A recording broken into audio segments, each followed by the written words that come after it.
I have no idea how to begin videos at this point, so I'm just gonna get right to it. Mario Kart World has been out for a few weeks, so it's time that I threw my answer into the hat as I bring up the question, is Mario Kart World worth $80? It's a question I'm going to be elaborating on throughout pretty much this entire video, because if you do end up pulling that answer out of that hat, then you'll realize that it says, kinda? I say kinda because I believe that there are two different ways to answer the question. The short version of both is that in terms of pure content out of the box, no, I don't think it's worth $80. But the other way of answering this question is based around how much time you'll be willing to invest. In other words, will you be putting in $80 worth of playtime? And this is where I think the question starts to get interesting. Like, one criticism I've been seeing of the game is that the track layouts are really wide. I believe that this is because of A, 24 racers instead of 12, and B, the game wants you to have enough room to attempt any wall rides you can do, see which rails are the best to grind on, and the like. You can technically do them whenever you want to, as long as there's a wall or a rail, but some lead to a hidden path and some don't. Sometimes the routes are shorter, sometimes they're not, but they would still be useful for dodging items. Well, for the most part. Red shells can actually still chase you even when you're climbing up a wall, but it should still be useful for dodging most other items. And each of the regular track layouts give you so many different ways to play, and it's for this reason that DK Spaceport and Acorn Heights are currently my favorite original tracks in the game, as they almost immediately throw you into the thick of what you can possibly do with these new mechanics. The former being a perfectly placed Mushroom Cup course that lets you know how useful these mechanics can be, as well as giving you ample opportunities to take advantage of said mechanics, and the latter for just pretty much being a playground that says, alright, we're in the Special Cup, you should know exactly what to do, get on with it. On top of both of these tracks just having excellent theming, really strong layouts, and are just overall fun to play, Mario Kart World is undeniably the most complex game in the franchise, and it's pretty safe to assume that very early on. So likewise, given how much verticality there is in most of the courses, where did Wario come from? You naturally want to go to time trials, and even if you don't want to set a new record, you would at least be testing out each alternate path to see what they feel like. Methods like these are why I'm mostly okay with paying full price for fighting games, because even if there isn't a whole lot to do, I already trust that I'm gonna be investing enough time into the game to justify its price tag. Things like going into training mode and trying out all the characters, practicing combos and setups, optimizing damage, learning which tools work best in neutral, etc, etc. And all of that practice will reward me once I go online and start winning some matches. I know it sounds like a weird example, but in my defense, this is somehow not the first time a Mario spin-off has been compared to a fighting game before. Now, this isn't to say that older Mario Kart games require zero practice, as I feel that the existence and acknowledgement of competitive scenes alone should debunk that idea. But for people who play Mario Kart much more casually than those people, each course from those games become way easier to understand. You see a big patch of grass, you know you can dash through that with a mushroom. You see a fork in the road, you know that they're both gonna lead to the same destination. But in Mario Kart World, not only do you have the typical grass patches and shortcuts, but the alternate paths they have can sometimes lead to other alternate paths. And a handful of courses even have shortcuts that you can approach in multiple different ways, making each course feel like there are multiple different ways you can play it. But there are a couple of caveats that sort of hinder Mario Kart World. The first is the intermission tracks. I don't hate them, but I do have the same opinion as most other people. They work wonders in Knockout Tour, which I'll be getting to later, but in terms of Grand Prix or just normal racing, they're not perfect. A lot of them are just straightaways. Some of them might have a hidden glider ramp or rail here and there, and to be fair, it can be really cool, at least visually, when you end up racing through courses that aren't your final destination. It's moments like this where the game caters more towards the simpler play styles over the more complex practices of tracks mechanics, and thereby unintentionally de-incentivizing you to actually practice these tracks and explore them to the fullest. And I know that it's unintentional because the big selling point is that you're able to race on tracks in ways that you could never do so before. Where they fall flat in the Grand Prix is the fact that you're spending more time on that, and then you end up playing the actual intended track you're supposed to be racing on for only a single lap. And by the time you get to that final lap, the people in the top three are more than likely going to stay there, even if you hit them with items, which again, accidentally defeats the purpose of practicing on all of those alternate paths in each track. And it's especially problematic in the Special Cup, where it really feels like a slog. So the fact that there isn't something like a toggle in Grand Prix or a classic Grand Prix mode, which is just how the mode worked in older games, is a very bizarre omission. Like, think about it. This is a major change to a formula that has stayed relatively unchanging for 3 decades now. You'd think that the developers would have thought to have added an option like this in the main mode of the game. Versus mode has a toggle, but the Grand Prix doesn't, so it's like, how was this option not immediately considered? And the second caveat with a fighting game comparison is, Well, I'm never paying $60 for a standard edition of a fighting game. So, as you can see, the result of answering the question in this way is still not a yes, but to be fair, given that the practice is still possible, I would at least be more willing to accept the price. And if nothing else, I do think it's worth its bundle price of technically being $50, but if a console bundle is the only way to pay a good price for the game, are you really getting that good of a deal? As for the game itself, I don't think I need to tell you that the presentation is amazing. Dare I say, better than 8's presentation. Now, I know that you'll have the occasional contrarian trying to show you one example of 8 looking better than a single track from World, and then expecting you to believe that 8 Deluxe looks better than World. But if you actually remember looking at that game, don't get me wrong, it's gorgeous. But let's not gaslight ourselves into thinking that every single track from that game lived up to the hype of its prettiest looking tracks, as there were definitely some tracks, even from Vanilla 8, that were noticeably less visually interesting and outright less good looking than other tracks in the game. And the character models from that game also look pretty flat and blocky, which you definitely could not say for other Wii U games at the time. And I've just straight up never been a fan of how Donkey Kong looked in that game. I'm not saying this because of hindsight. Trust me when I say I have always had this opinion. I have been a Kong loyalist in pretty much every single Mario spin-off, but this is the one game where I actively do not play as Donkey Kong consistently. Meanwhile, you look at Mario Kart World, and all of the expressions are really, really nice. There's a lot of really fun squashing and stretching, specifically in the bunny hops. The trick animations have really stylish and snappy poses. And of course, Donkey Kong's model looks fantastic in this game. This is probably my favorite video game design of his, aside from Donkey Kong Bonanza, though it's not like it's that different of a model. And there are also plenty of other details, like how characters react when they're zapped by lightning, the stylized text following explosions, and even just the amount of detail. Like, my capture card doesn't do it justice because it's like pretty old and I don't have the money to get a better one at this moment, but I just want to say that I do have like a 4K TV, and the colors look really, really nice here. So, like, honestly, if I set up a tripod, would you even assume, and would stop, like, shaking this everywhere, would you even guess that this was, like, from a video camera? Probably.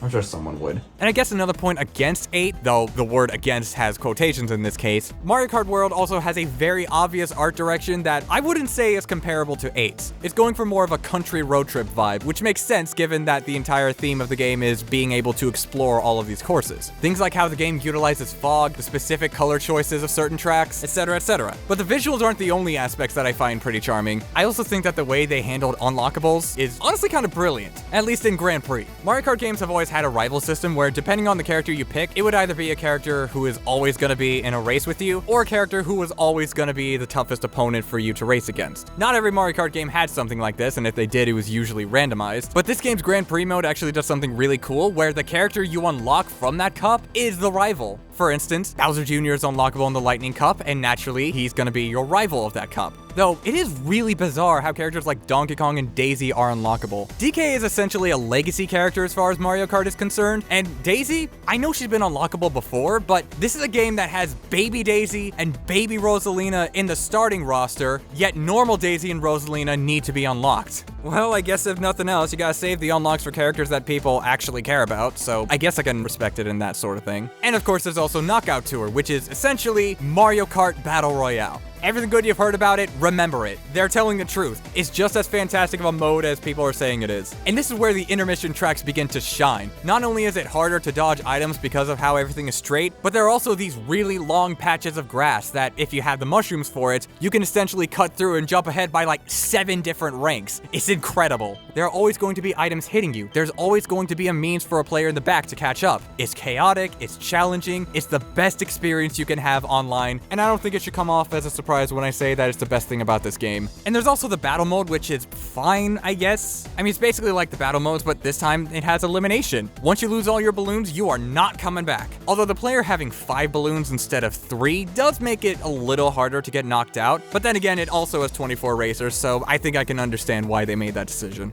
And they also did that thing from Vanilla 8, where most of the battle maps were taken from pre-existing courses. But unlike with Vanilla 8, they actually optimized them to be real battle maps. None of them are all that special or anything, but I do generally like them. And they also included Big Donut and Thwomp Desert. It's just that with Thwomp Desert, they removed the thwomp and also called it Chain Chomp Desert for some reason.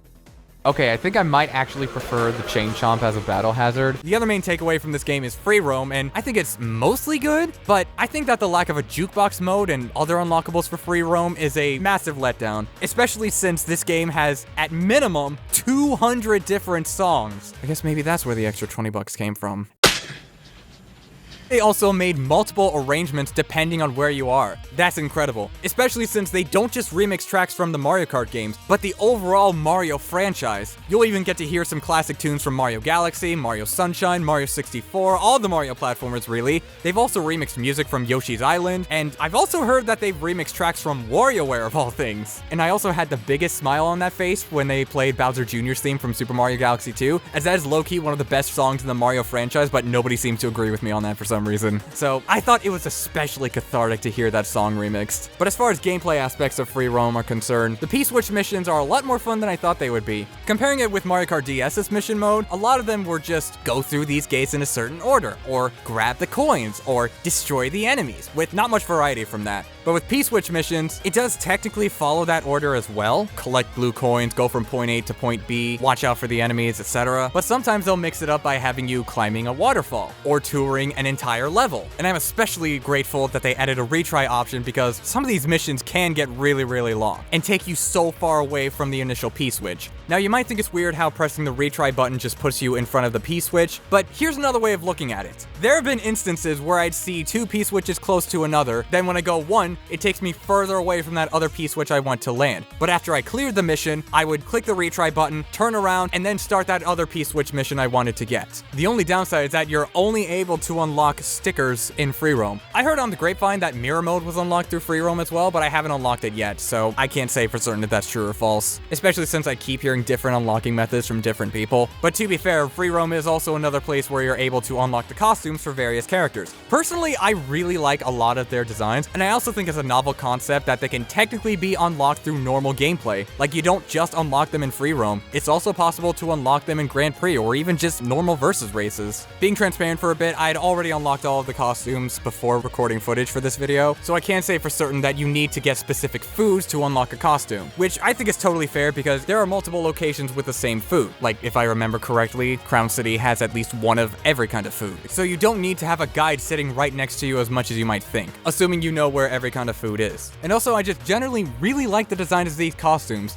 But if you close your eyes, does it almost feel like... A lot of them are original, but there are a couple of cool references here and there. Like, you have the Mario Sunshine costume for when you 100% the game, and they also have Biker Yoshi, but you can't fool me, Nintendo. That is literally just Boshi from Super Mario RPG. We really got a playable Boshi before Geno and Smash Brothers. Never thought I'd see the day. Though it has weirded out a lot of people, myself included, that Donkey Kong and Pauline only have a single costume. I'm aware that not every single costume from Tour was brought back, but it's weird to see a fan favorite character like Pauline only get one costume. Though yes, I am aware that people are speculating it's because of Donkey Kong Bonanza, and that they might want to promote that game through Mario Kart World. I mean, the timing certainly adds up, but either way, I'd rather wait for Nintendo to release another video game than having to Kamek farm just to unlock the un-PC characters. To be fair, I think that unlocking characters through this way is a fun idea on paper, but I don't like the fact that it's the only way to unlock characters like Charging Chuck, Pianta, Conk, Spike, and the like. Like, this is a Kamek farming strategy I found on Reddit, and as you can see, it still isn't guaranteed. It doesn't matter if you have items set to normal or frantic, it doesn't matter how long you keep farming, you could potentially wait 10 minutes before getting Kamek and unlocking one of the secret characters. Profound sadness. And even then, because of how the item works, there's a chance that you could turn into an NPC character from the starting roster. Even with certain characters being easier to unlock on certain tracks, like Peepa is easier to unlock on Boost Cinema, and the Rocky Wrench I believe is exclusively unlocked in Airship Fortress, it still doesn't make it easier. I still have yet to unlock Fishbone and Conkdor, which makes me sad because rail grinding with Conkdor sounds like the most epic thing ever. Though, to be fair, I was able to successfully unlock Cataquack. Hey, Cataquack, the boy! Oh, and all of this is assuming that you would even get Kamek within this farming method, because it's such a rare item. Take me, daddy. Like, if it really, really mattered that this was the only way to unlock certain characters, I would have just added a Magic Koopa food station somewhere, where you could collect like a purple food bag that would transform you into an NPC character specific to that area. Or maybe you could color code the Magic Koopas like blue, red, green, and yellow, and those bags had a set amount of characters you could turn into. Although, with free roam, while recording footage, I did accidentally stumble into a Charge and Chuck challenge. When I beat him, I unlocked a sticker, but I didn't get the character because I had already unlocked Charge and Chuck previously. But I feel like this is another way to unlock the characters, and I haven't heard anyone else talking about this yet. So, can someone in the comments let me know if you can unlock characters this way, or if I just happen to come across a one-time thing? But either way, we'll take a quick break here and talk about the tracks for a bit, or at least some of the retros. For those who are tuning into the channel for the first time, I've been working on a Mario Kart retrospective, which is essentially me ranking every single courses from each game. So far, I've only done SNES Kart and 64. Click the eye in the corner, it should link you to the playlist. And if you have seen these videos, give yourself some bragging rights in the comments. But if you have not seen these videos, well, now's as good of a time as any to let you know that it would be polite if you like the video, subscribe to the channel, and click the notification bell so that you can wait until the day I talk about Super Circuits. Because that is up next on my list, and let's just say, whatever course you think is gonna be my favorite and least favorite, there's a 95% chance your answer is wrong. But anyways, as for retro courses like Toad's Factory and Dino Dino Jungle, just wait. I'm gonna save my thoughts on those for when I rank every course in that game properly. But there are 4 retro courses that I do want to talk about, those being Koopa Troopa Beach, the SNES Mario Circuit Fusion, Choco Mountain, and Wario Stadium. The Mario Circuit Fusion is okay. I mean, it's just a fusion between Mario Circuits 1, 2, and 3. No 4 for some reason, but then again, Mario Circuit 4 is honestly overrated, so it doesn't really bother me. But I do feel that the big jump that's supposed to reference Mario Circuit 2 was kind of messed up. Like in SNES Kart, it immediately led you into a tighter turn with pipes, whereas here, it doesn't seem to be doing that nearly as much. But I still at least like the idea with how one lap is essentially a different Mario Circuit. Wish I could say the same for the Koopa Troopa Beach course, as this one is terrible. And, well, if you know my opinions on the Koopa Beach courses from SNES Kart, that's saying more than you might think. It's literally just a circle. At least you'd think it'd be some kind of fusion, right? But no, this is just Koopa Beach 2, and a week or 2 at that. Koopa Beach 1 is off to the side and not even raced on as the course the game gives any attention to. But hey, at least this course has 5 laps, so I guess that's 1 point it gets over the port of the course from DS? Yeah. I don't even know what they were cooking with this. And it's weird that they brought back SNES courses at all, because in free roam, there are P-switch missions which are supposed to be the spirit of a track from the original Mario Kart. So it's like, why did you even need to do this? Especially if you weren't going to be that innovative with the 2 you did make into real tracks. Oh, and also the Mario Circuit Fusion is in the Special Cup, which just makes no sense. But Choco Mountain and Wario Stadium, however, I have much more positive opinions on. Speaking as Choco Mountain's strongest soldier, I believe that this is the best version of the course. No, seriously.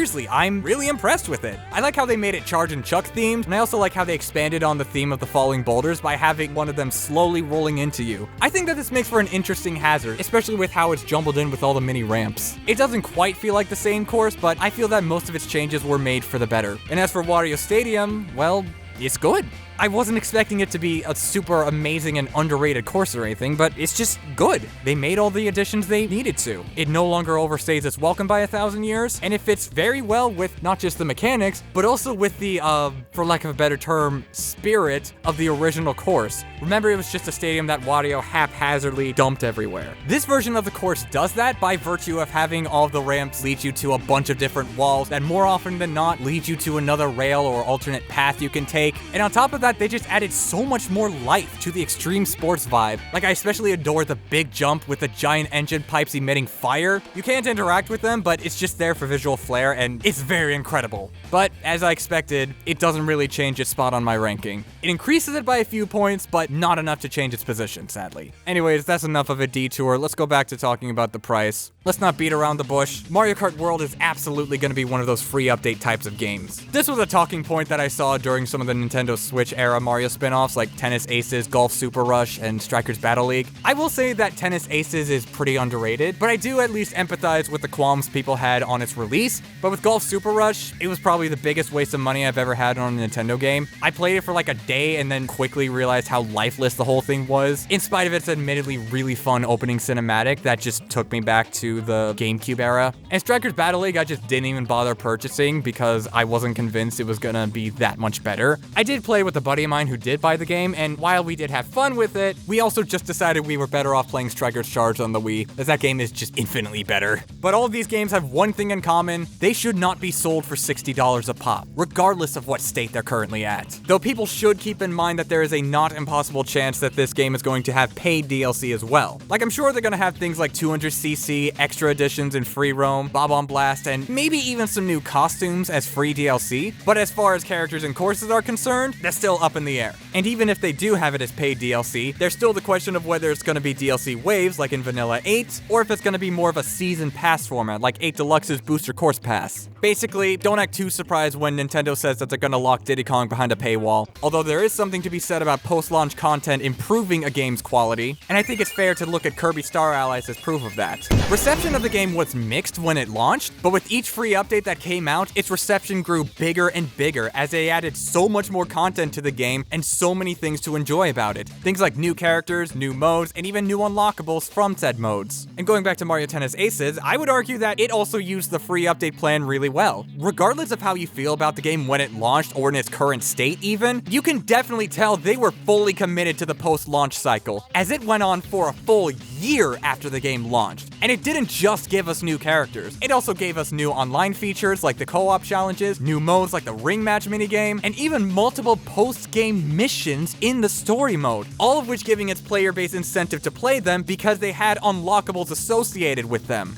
But then you look at Super Rush and Battle League, and you can notice that the post-launch cycle hardly lasted a few months after the game launched, and the content added was incredibly minimal compared to Kirby Star Allies and Mario Tennis Aces, as they were mostly just a couple new characters, a couple new maps, and that was it. I mean, sure, Super Rush at least added a couple of new modes in the game's final update and without any unlockables to give the player incentive to pay much attention to it, but Strikers Battle League added nothing but characters, stadiums, and gear. Even with the game's weird shop system technically giving you incentive to keep playing it, it still isn't nearly enough as what we've seen before. Mario Kart World, I have faith is going to add enough new content to eventually justify its price, but then there's still the looming asterisk that at the end of the day, it's still asking for $80. So at this point in time, it's all up to the content it currently has to help the player understand why it has the price tag it does. Though a common defense you would see people making for those older games is that the previous games didn't have that much more content than the other games. I have always been the opinion that it's the job of the sequel to expand upon the content that the older games could have benefited from having. But with Mario Kart World, it does seem to have noticeably more content than any other Mario Kart game prior. But is it $80 worth of content? Let's see how true this actually is. I played through every single Mario Kart game, so I can tell you firsthand how much content was in each game. Though for this demonstration, I'm gonna list the criteria. Multiplayer exclusive modes are gonna count as content. Online modes will be considered separate modes. This is gonna be charitable for a couple games in this series, you'll see what I mean. And we're also gonna ignore the customization aspects of modes like versus and battle modes. This is just, if you were to buy one of these games at launch, how much would you be able to play with? So let's go back to 1992 and work our way up to now. Super Mario Kart has Grand Prix, Time Trials, and Battle Mode, which was multiplayer exclusive. 64 has Grand Prix and Time Trials, which you could play in single player, as well as Versus Mode and Battle Mode, which were multiplayer exclusive. Super Circuit has Grand Prix, Time Trials, Quick Run, which is just Versus Mode, and Battle Mode, which is multiplayer exclusive.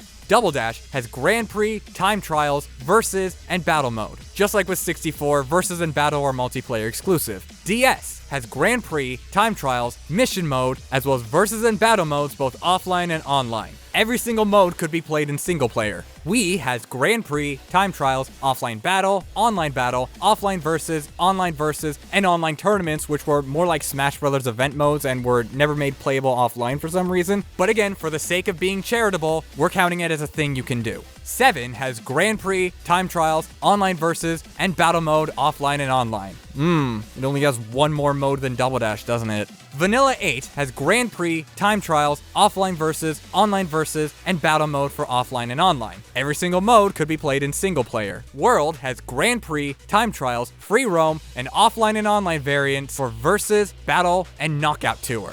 Right off the bat, we can see that Mario Kart World has at least a little more to do than every other game in the series, but then again, this is ignoring the extra battle modes. So right now, we're gonna factor those in. Double Dash added Shine Thief and Bob on Blast. DS added Shine Runners. Wii and 7 only added Coin Runners. 8 initially only had Balloon Battle, but 8 Deluxe added Renegade Roundup, Bob on Blast, Coin Runners, and Shine Thief. And with World, the only battle modes it has are Balloon Battle and Coin Runners. I guess when you factor in the other battle modes, World's lead in content doesn't have much of a hold now, does it? Don't get me wrong, I'm generally happy with the content the game currently has, and just to reiterate, I think it's safe to assume that it's going to add plenty of useful features in its post-launch cycle. It's just that for the content it currently has, it's not too hard to see why people are upset about the price. But this leads into what I consider to be a really hot take. I think that Donkey Kong Bonanza should have been the $80 game. Like, look, don't get the wrong idea. I'm not saying that I want the game to be $80. If it was up to me, well, I mean, I would have every single video game on the planet be free to play. If it was up to me and I needed to have a price tag on it, both DK and Mario Kart would be $60. No way around it. It's just that I think that having a new Mario Kart game being your biggest console flagship title is a pretty odd move.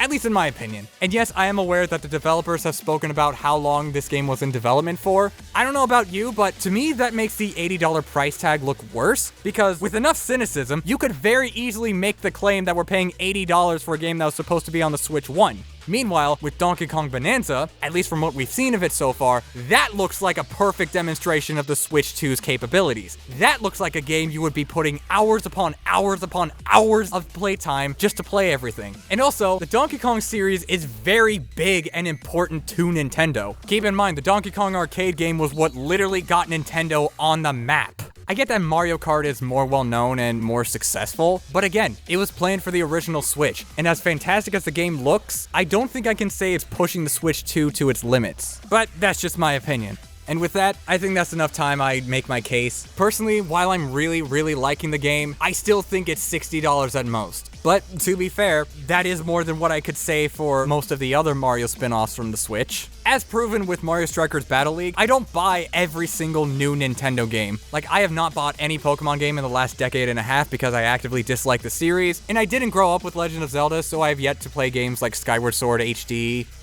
or Breath of the Wild, but that does not mean I am affiliated with certain people. In fact, I'm just gonna give it straight. Do you want to know why these Nintendo boycotts never seem to work?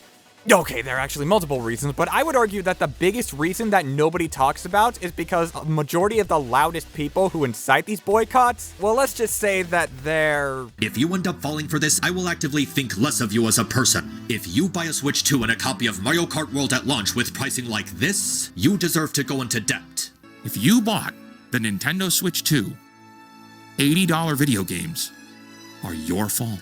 If your cup of tea is buying whatever Nintendo vomits out, by all means, enjoy it. The lamest genre of human beings. I have no problem with people criticizing Nintendo and helping other people become more aware of their problematic practices, as I do agree that it's a vital thing to be aware of. It's just that I believe that there are infinitely better ways to have a discussion than by not doing it at all. My relationship with Nintendo as a business is much more complicated than you might think. I won't go into much of it or anything, but I will say that contrary to popular belief, buying one product does not immediately mean you're contributing to an industry-wide problem. Asterisk. Because I'm also aware that there are some people who just aren't going to be as upset about Nintendo's practices as I am, or other people for that matter. I'd argue that the best way to get people to care about this is to let them know that there are other outlets to get better deals on games. And I'm not talking about things like Xbox Game Pass or Sony's PlayStation Plus catalog service. I'm referring to the slew of places where you do not have to pay $80 for a game, or even $60 for that matter, as there are tons more than what people know about, myself included. Yeah, you'll have to keep leaving your comfort zone zone and dig pretty deep to find them, but given how big and varied the gaming industry is at this point, you should be doing that anyway. And with that in mind, I am once again asking you to go play a Tales game. Tales of Grace's F Remaster just released a few months ago, and it is fantastic. It is literally half the price of Mario Kart World, and it has 35 hours of content at least. To put that into perspective, that is around the same amount of content as Final Fantasy XVI and God of War Ragnarok. Yeah, this remaster of a game from 2013 has just as much to do as two AAA games with evidently bigger budgets. And that's not even accounting for the plethora of side quests you can go on in this game. It is such a great game, and it's on every console. It's on the Switch, it's on the PlayStation, it's on Steam. You should definitely play it. I mean, Pauline's voice actress is in this, and it's in what I would argue to be her best role. Or at least assuredly her funniest. But there's a good chance the Rockagong was all brap and just crapped it back out. Okay, bottom line. I'm personally enjoying Mario Kart World. I think it's great, but I think it should go without saying that I don't think the game is worth $80. I know that I said it's possible to make a case for it, but it is a case-by-case basis. And since I'm always on the lookout for new games, I don't know if I would be able to put in $80 worth of playtime into this. But thankfully, a majority of people who were playing this game did get a Switch 2 bundle. If you got a Switch 2, I'd say you made a good purchase, especially with the huge amount of backwards compatibility that I don't think any other Nintendo console has come close to matching. I don't see anybody talking about how you can play pretty much every single Switch game, physical or digital, on your Switch 2, and it also comes with a free update, which, yes, makes me even more upset about the $80 Switch 2 editions of games. And it's even weirder when I saw that Sam's Club was selling Breath of the Wild Switch 2 edition for $60. And it's like, is this really the status of gaming we're gonna live in? When I go to my local grocery store and pick up the milk, as well as some vegetables, some fruit, do I also need to pick up a copy of Donkey Kong Bonanza just so I can pay a reasonable price for it? Is this really the timeline we gotta be living in right now? But it doesn't change the fact that if you did buy a Switch 2, especially if it's the Mario Kart bundle, you made a good purchase. But if you missed out on the release and are still waiting, I'd say keep waiting. Whether you take that as a call to wait for more first-party games to come out, or wait for a price drop, or just wait until you receive enough money to feel confident in buying it, just keep waiting. You don't need to get a Switch 2 right now. Though in case you're wondering why I, as a Switch 2 fan who was critical of Nintendo's game prices, still ended up buying the Switch 2 anyway, my response to that is...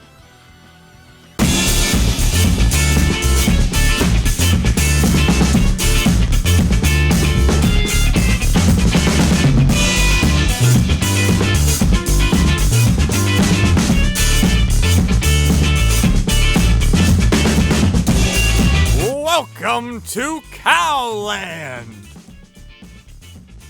Starring Roseanne Barr!